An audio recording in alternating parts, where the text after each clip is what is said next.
તો 2026માં ગુજરાત અને ભારત બંનેમાં કેટલી ઉથલપાથલ રહેશે? તો આ વર્ષ કેવું છે, ગરમી આપનારું, જે નિધારેલી હશે એવી જગ્યાએ ગરમીનો અસહ્ય પ્રકોપ થશે. જે દિગ્ગજ પોલિટિશિયન્સ છે કે એમના વિશે તમે 2026માં શું પ્રેડિક્શન કરશો? જો હું દિગ્ગજમાં અત્યારે આપણી ભારતની 3 ત્રિપુટીઓ ચલાઈ રહી છે. સ્ટોક માર્કેટ માટે તમારું પ્રેડિક્શન શું હશે 2026માં? નાખવા કે કાઢી લેવા? સ્ટોક માર્કેટનું એવું છે કે ઉપર ચઢ થશે. પણ જો તમારે કોઈ એવી 3 રાશિ સિલેક્ટ કરવી હોય કે જેમનું વર્ષ એકદમ બેસ્ટ રહેશે અને કોઈ 3 રાશિ કે જેમનું વર્ષ બહુ ડેન્જરસ રહી શકે છે, તો એવી 3 રાશિઓ કઈ છે? મારી દ્રષ્ટિએ સૌથી સરસ રાશિ રહેશે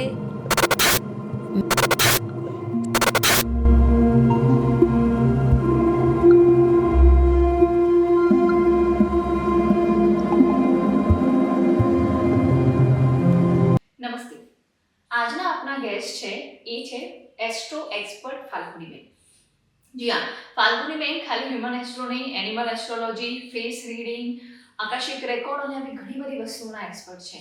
ફાલ્ગુનીબેન ગોલ્ડ મેડાલિસ્ટ પણ છે અને એ ઘણી બધી દેવી સાધનાઓ પણ કરે છે. એમને બહુ સારા ગુરુઓ જોડે જ્ઞાન મેળવેલું છે અને આજે એમને આપણી જોડે સચોટ જ્ઞાન શેર કર્યું છે કે જે રેન્ડમ ઇન્સ્ટા અને યુટ્યુબ પર ચાલતી હોય છે એવી વસ્તુઓ નહીં, પણ જે એમને એમના ગુરુ જોડેથી, એમના એક્સપિરિયન્સથી અને એમના વાંચનથી મેળવ્યું છે એ બધી વસ્તુઓ આજે એમને શેર કરી છે. સ્પેશિયલી 2026 બધા માટે કેવું રહેશે, ગુજરાત માટે, ભારત માટે, દરેક રાશિ માટે 2026ના કયા રેમેડીઝ છે જે બેસ્ટ અને ઇઝી રેમેડીઝ છે જે કરવાથી તમને ફાયદો થશે અને ઘણી ઘણી નવી નવી માહિતી અમને આપણને આપી છે. તો આજનો આખો પોડકાસ્ટ જોવાનું બિલકુલ નહીં ભૂલતા, બીજા બધા જોડે શેર કરજો. આપણે હવે સ્પોટીફાઈ પર પણ અવેલેબલ છીએ, તો ત્યાં પણ સાંભળતા રહેજો અને ઇન્સ્ટાગ્રામને પણ ફોલો કરજો, સેમ નામથી છે. અને હા, સબસ્ક્રાઇબ કરવાનું બિલકુલ નહીં ભૂલતા. આવજો.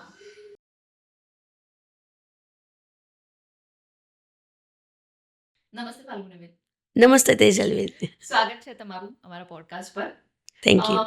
જેમ મેં તમને વાત કરેલી હતી કે આપણે આજના પોડકાસ્ટમાં 2026ની તો વાત કરીશું, પણ એની જોડે જોડે અત્યારે માર્કેટમાં એટલી રેન્ડમ રેમેડીઝ ચાલે છે, એટલા બધા લોકોનો કાફલો ફાટી નીકળ્યો છે કે પૈસા માટે આ કરો, પ્રેમ માટે આ કરો, વશીકરણ આ તે, એટલે આ બધી જે ખોટી માહિતી લોકો આપે છે એનાથી પણ લોકોને સચેત કરવાના છે આપણે. પણ ઓફકોર્સ શરૂઆત 2026 જ કરવા માંગીશ કે ઓવરઓલ તમારા હિસાબે 2026 કેવું રહેશે? જય શ્રી મહાકાલ. જપા કુસુમ સંકાસમ કાશ્યપ્રેયમ મહાદુત્રીમ તમોરીમ સર્વ પાપગ્નમ પણોતોષ્મી દિવાકરમ. 2026 1 નંબર એટલે સૂર્યનું વરસ છે. સૂર્યનું વરસ એટલે શું કે અંધારામાંથી આપણને અજવાળામાં લઈ જનારું વરસ છે. તમે 1 મિનિટ માટે ધારો કે સૂર્યનારાયણ ઉગે નહીં તો ધરતીનું શું થાય? તમે વિચારો તો ખરા. બિલીવ કરો આંખ બંધ કરીને. તમે 5 મિનિટ આંખ બંધ કરો તો તમે અંધારું સહન નથી કરી શકતા, બરાબર? એટલે અજવાળું નેસેસરી છે.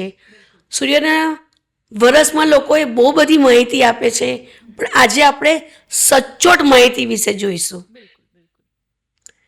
હવે 2026 રામ ભગવાન સૂર્યવંશી છે, પછી એમને રઘુવંશી તરીકે જાણીતા થયા. એટલે અફકોર્સ સૂર્ય ભગવાન અને રામ ભગવાનનું કોઈ પણ કનેક્શન તો આવ્યું જ. બીજા કયા ભગવાન બોલો, ખબર છે તમને? સૂર્ય ભગવાન, હનુમાનજી. હા, હવે હનુમાનજીનું કનેક્શન શું હતું? હનુમાનજી જ્યારે આકાશમાં નાનપણમાં વિહાર કરતા હતા તો એમણે સૂર્યને મીઠું ફળ સમજીને ગળી લીધેલા હતા. આખા પૃથ્વી પર હાહાકાર મચી ગયેલો હતો અને એમણે વિનંતી કરીને પછી સૂર્યનારાયણ આશીર્વાદ આપ્યા એમને, અને પછી એમને પોતે છુટકારો પામ્યો. એટલે ડેફિનેટલી હનુમાનજીએ પણ સૂર્ય પર વિજય પ્રાપ્ત કર્યો જ છે, એટલે એમનું પણ વરસ ગણાશે. બીજું શું છે? ત્રીજા ભગવાન. શું? સિંહ રાશિ સૂર્યની પોતાની. તો દેવોના દેવ હર હર મહાદેવ એટલે મહાકાલ. આ 3 દેવતા વગર તમે 2026નું કલ્પના જ ના કરી શકો. બધાએ રામનું કીધું, પણ રામ શા માટે, હનુમાનજી શા માટે? તો આ કારણે 3 જણ છે. રાઈટ. તો તમે આજે વાત કરી કે આ 3 ભગવાનનું તો છે, પણ લાઈક 2026 ની શરૂઆત એટલે ઘણા બધા જોયા છે કે ડેન્જરસ પ્રિડિક્શન કરે છે કે બહુ ખરાબ રહેશે, વોર હશે, આ થશે, તે થશે. તો ઓવરઓલ વર્લ્ડમાં શું સિચ્યુએશન થશે અને આપણા ઇન્ડિયામાં એની કેટલી ઇમ્પેક્ટ પડશે? સૂર્યનારાયણ એટલે શું છે? આત્મકારક ગ્રહ પોતે, આત્મવિશ્વાસનો ગ્રહ. સૂર્ય પોતે કોઈ પણ વસ્તુને બાળી નાખવા સક્ષમ છે. કારણ કે તમે મંગળ પર ચડાઈ કરો, તમે માઉન્ટ એવરેસ્ટની ચડાઈ કરો, ચંદ્રયાન કરો, તમારી તાકાત છે કે તમે સૂર્યને 2 મિનિટ જોઈને તો બતાવો. બરાબર છે. અને એ જાગતા દેવતા છે. આપણે આપણા સનાતનમાં દરેક ભગવાન હોય એની એક કાલ્પનિક મૂર્તિ બનાવી છે કે આ ભગવાન આવા દેખાતા હશે. પણ સૂર્યનારાયણ તો આપણે પ્રત્યક્ષ જોઈ શકીએ છીએ. એટલે સૂર્ય અને ચંદ્ર એને જાગતા દેવ કહેવામાં આવે છે. તો જાગતા દેવને તો પૂંજવા જ જોઈએ. તો આ વર્ષ કેવું છે? ગરમી આપનારું. જે ની ધરેલી હશે એવી જગ્યાએ ગરમીનો અસહ્ય પ્રકોપ થશે. મિઝોરમ છે આપણા ઇન્ડિયામાં, પછી મેઘાલય છે, ઠંડી જગ્યાએ. હા, એ બધી જગ્યા અચાનક જ કંઈ એવા ઇન્સિડન્ટ્સ બનશે કે જે ન્યૂઝમાં આવી જશે. ગમે ત્યાં અચાનક આગ લાગવાના બનાવ બનશે. ગમે ત્યાં બહુ જ ઉથલ પાથલ એવી બતાવશે ને, કારણ કે એ આત્મસમાની ગ્રહ છે. જ્યાં જ્યાં એમ લાગશે ને કે અહીંયા કંઈક ખરાબ થયું છે, એ વસ્તુને એ બાળીને ભસ્મ કરી દેશે. તમે અમદાવાદમાં 55 ડિગ્રીમાં તમે 1 થી 4માં બહાર નથી આવતા, તો વિચાર કરો કે એમનું વરસશે તો શું એ ગંદકી બરદાસ્ત કરશે? નહીં કરે, નહીં કરે. એ ગંદકીને બાળવા જ આવી રહ્યા છે. તો ઇન્ડિયાના પોલિટિક્સ વિશે હું પૂછવા માંગીશ કે એવા ઘણા બધા સંકેત છે કે પોલિટિક્સમાં બહુ ઉથલપાથલ જોવા મળશે. તો 2026માં ગુજરાત અને ભારત બંનેમાં કેટલી ઉથલપાથલ રહેશે? રાજકારણ છે ને, અનાયાસે સૂર્ય, જેનું સૂર્ય મજબૂત હોય ને એ જ રાજકારણમાં હોય. મારે જવું જોઈએ. ચલો આપણે ટિકિટની વ્યવસ્થા કરી દઈએ. સૂર્ય મજબૂત ના હોય ને એ રાજકારણમાં આવે ને તો પણ સમહાવ ટકી ના શકે. હમણાં એમનું લેટેસ્ટ ઉદાહરણ આપું, આપણા સ્મૃતિ ઈરાની કેટલી મોટી પોસ્ટ હતી, બરાબર છે, એકદમ અપમાં આવી ગયેલા અને અચાનક જ એમના કુંડલીમાં સૂર્યનું સ્થાન થોડું પણ વીક પડ્યું તો અત્યારે જેટલી એ માઉન્ટ એવરેસ્ટ જેટલી સીડી ચડેલા ને એટલી જ અત્યારે નીચે ઉતરી ગયા છે. આ છે રાજકારણમાં સૂર્યનું પ્રભુત્વ. હવે એ પ્રભુત્વ કેવું છે કે જે લોકોએ સૂર્ય કેવું છે કે પોતે આજ્ઞાકારી પણ દેવતા છે અને ન્યાયકર્તા પણ કહેવાય છે કે એમને શનિ સાથે પણ સંબંધ છે. ભલે એન્ટી છે પણ સંબંધ તો જરૂર છે, એટલે ન્યાયકર્તા છે. તો રાજકારણમાં જે અચાનક જ જે લોકોને ટિકિટ નહીં મળવાની હોય ને એવા લોકોને ટિકિટ મળશે. શું થશે ખબર છે? રંકમાંથી રાજા અને રાજામાંથી રંક બનાવનારું વરસ છે આ. અને આપણે બેઝિકલી જોઈએ તો આખા વિશ્વમાં, કારણ કે સૂર્ય આખા બ્રહ્માંડમાં અસર કરશે, તો બ્રહ્માંડમાં જોઈએ તો અમેરિકામાં બી બહુ ઉથલપાથલ થશે. ચાઇનાનું કંઈક અલગ બતાવશે. બની શકે કે એ લોકોને બી કોઈ પણ જગ્યાએ વોર જેવી પરિસ્થિતિ ઉદ્ભવશે. અને આ વર્ષે તો ડેફિનેટલી છે કે કોઈ દેશની બીજા દેશ સાથે જો વોર થશે ને તો એ ખૂબ લાંબી ચાલશે. તો શક્યતા ઓછી છે, કારણ કે પાકિસ્તાન જોવા જઈએ ને તે રાહુ પ્રધાન દેશ છે, એટલે સૂર્ય એટલે ગ્રહણ તો લાગેલું જ છે. એટલે એવું છે કે જો પાકિસ્તાન આ વખતે કોઈ પણ આતંકવાદી હુમલા કે ચમકલું કરશે ને તો પછી ખેર નથી એની. આપણે પોલિટિક્સની વાત કરતા હતા, એના પર પાછી આવીશ કે આપણા જે દિગ્ગજ પોલિટિશિયન્સ છે કે એમના વિશે તમે 2026માં શું પ્રિડિક્શન કરશો? જો હું દિગ્ગજમાં અત્યારે આપણી ભારતની 3 ત્રિપુટીઓ ચલાઈ રહી છે. તમને ખબર હશે, આપણા શ્રી નરેન્દ્ર મોદી, શ્રી અમિત શાહજી અને શ્રી યોગી આદિત્યનાથ. હવે યોગી આદિત્યનાથ મેષ રાશિ છે, અમિત શાહ પણ મેષ રાશિ છે, નરેન્દ્ર મોદીજી વૃશ્ચિક છે. બરાબર છે, એમનો 8નો આંકડો છે. બરાબર. હવે એ લોકોનું 3નું જોઈએ ને તો તમને બહુ, તમે આ લખી રાખો, અને હું આ ચેલેન્જથી કહી રહી છું, આ પોડકાસ્ટ કોઈએ આ રીતે કીધું જ નહીં હશે. આ 3 ત્રિપુટી કઈ રીતે કામ કરશે ખબર? મહાકાલ શું કરે? વિનાશ. અને શું કરે કે માફ કરવાનું બી કામ કરે. મોદીજી એ શું કરશે? આ વર્ષે અચાનક જ એ મહાકાલની ભૂમિકા ભજવશે, વિનાશ પણ કરશે, અને જ્યાં જગ્યાએ માફ કરવાનું છે ત્યાં જતું કરવાનું એક વખત કોશિશ કરશે. આપણા અમિત શાહ આમે તમે જોઈ રહ્યા છો, વનવાસ એટલે કે આપણું અમદાવાદ છોડીને દિલ્હી જતા જ રહ્યા છે. રામને ભલે મર્યાદા પુરુષોત્તમ આપણે કહીએ છીએ, પણ રાવણને મારનાર તો પાછા એ જ છે. બરાબર.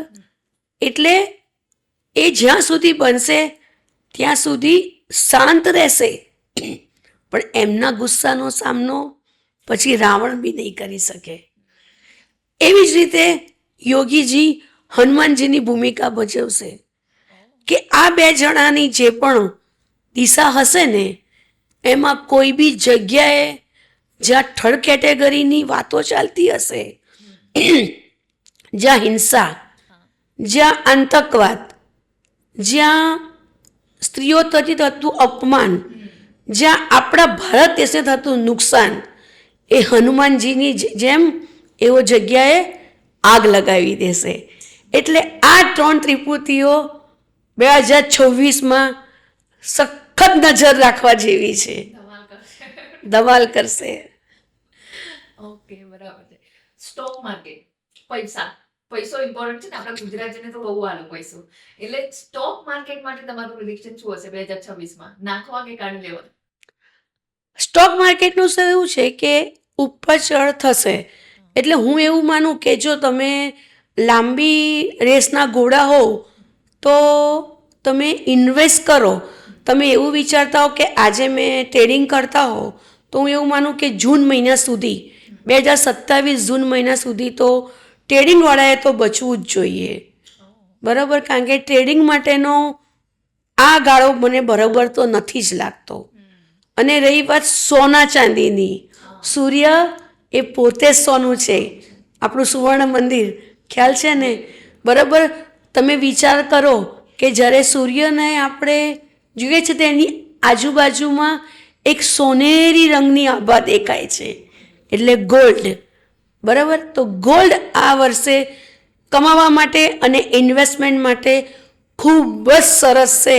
તો ગોલ્ડમાં તમે બોન્ડમાં રોકો કે પછી ફિઝિકલ રહો કે તમે ટ્રેડિંગ કરતા હો, ગોલ્ડમાં કરી શકાય કે સૂર્યનારાયણ પોતાના ઓરાને તો ખરાબ નહીં જ થવા દે. તો આપણે ઓવરઓલ 2026ની વાત તો કરી જ, પણ હવે હું થોડું રાશિઓ તરફ જવા માંગુ છું કે આપણી જે 12 રાશિઓ છે એમાં શોર્ટમાં એમનું 2026 કેવું રહેશે અને એમના માટે કોઈ સ્પેશિયલ રેમેડી હોય તો કે? રેમેડીમાં છે ને, હું સૌથી પહેલાં આ વિડીયો છે ને બધા સેવ કરજો, ફોરવર્ડ કરજો, કારણ કે ફોરવર્ડ કરવાથી બી છે ને તમને એક અલગ જ તમને પુણ્ય મળવાનું છે. આપણે રામ રામ એક વખત બોલીએ છીએ કે આપણે જ્યારે કોઈ મૃત્યુ થયું હોય, જ્યારે એની આપણે સબ લઈને જઈએ છીએ તો બી આપણે કઈ રીતે બોલીએ છીએ? રામ રામ. એક વખત રામ બી નથી બોલતા અને 3 વખત બી નહીં, 2 વાર. તો 2 વારનું શું મહત્વ છે? રા મ, ન્યુમોલોજીમાં રામ એટલે 54, બીજા રામ પ્લસ 54, શું થયું? 108. એટલે સમજી લો 2 વખત રામ બોલવાથી તો તમે 108ના મણકાની માળા કરી લીધી. તો જો આવું પુણ્ય તમને રામ આપતા હોય તો 2 વાર રામ રામ. આપણે પહેલાના ગામડામાં ખબર બોલતા હતા હજુ બોલે છે રામ રામ, યસ હજુ બરાબર છે? રામ રામ સાહેબ, રામ રામ. એ 108 એની માળા કરી લીધી. તમે આટલું બી કરશો ને તો તમે જેમ રામ ભગવાને પેલું પથ્થર લખીને તરી ગયેલા હતા ને, પુલ બનાવેલો ને, તમે જીવનની મુશ્કેલીઓ તરી જશો. અને એકદમ સિમ્પલ મંત્ર છે, ઓમ રામાય નમઃ. આ મંત્ર 108 વખત કરશો ને તો વિચાર કરો, દરિયા જેવો દરિયો પુલ કરી નાખે છે, તો શું તમારા જીવનમાં દરિયા કરતાં વધારે કઠિનાઈ છે? ના. તો આ જરૂર કરો.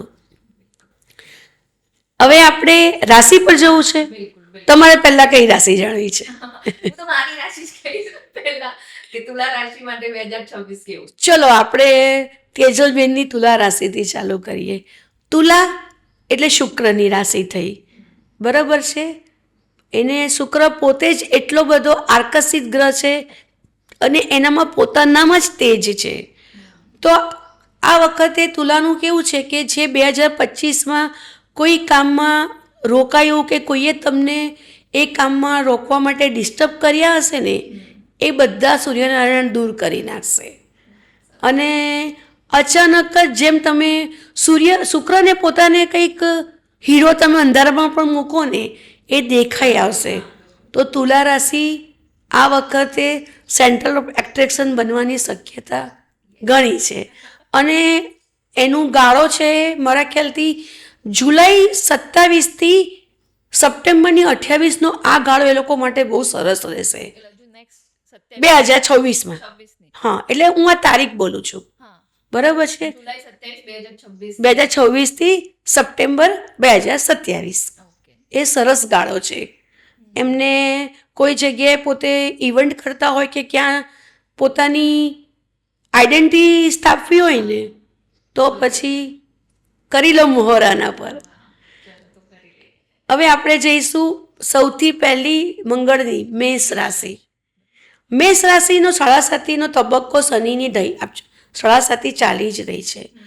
પણ છે ને આ વખતે થોડું એમને ઉથલ પાથલ જે થઈ છે ને જીવનમાં, સંબંધોમાં કડવાટ આવી છે, એ ધીમે ધીમે ઓછી થશે. સીડી મને લાગે છે કે મેષ ચડતી જણાય છે, ઉતરતી સીડી નથી જણાતી. એમને વિદેશ ગમન બી થઈ શકે છે, પણ એમને સાચવવાનું રહેશે પોતાની હેલ્થથી. તબિયતની જાળવણી એમને વિશેષ કાળજી રાખવી પડશે. હવે એવી રીતે વૃષભ રાશિ. વૃષભ રાશિ શુક્રની રાશિ છે, પણ વૃષભ રાશિનું તમે સીન જો, આંખલો છે. એટલે જ્યાં અને ત્યાં એ લોકો છે ને ભીડી જવાની કોશિશ કરે, કારણ કે અહંકારી રાશિ છે. એને આત્મસન્માન વારે વારે હૈટ કરે. અને સૂર્ય પોતે બી આત્મસન્માનવાળો ગ્રહ છે. એટલે એમને શું થશે કે તક આવશે, પણ અભિમાન રાખશે ને તો એ તક એ ક્ષણે જતી પણ રહેશે. એટલે લક્ષ્મી આવશે, પણ અભિમાન કરશો ને તો રાતા પાણીએ રોવાનો વારો આવશે. પછી છે આપણી મિથુન રાશિ.